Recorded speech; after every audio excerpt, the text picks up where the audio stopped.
ଶାନ୍ତି କାମେ ମଣିଷ ଶାନ୍ତି ପାଇଁ ଲୋଡ଼ା ନାହିଁ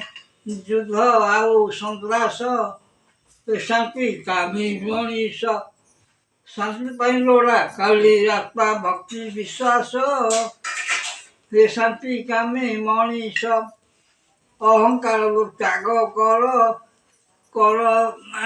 ପ୍ରୟାସ ଶାନ୍ତିରେ ମିଳିବ ସୁମାରି ଆୟୁଷ ଶୋଷ ବୋଇଲେ କି ମେଣ୍ଟିବ ଶୋଷ ଭୋକ ବୋଇଲେ କି ପୁରିବ ପେଟ ଆତ୍ମଭକ୍ତି ପୁଣି ଶାନ୍ତି ପାଇଁ ପ୍ରୟାସ ବିଶ୍ୱାସରେ ହୋଇଯାଏ ବିଷ ପିୟୁଷ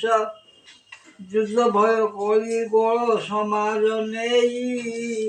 ଧର୍ମ ସ୍ୱାଧୀନତା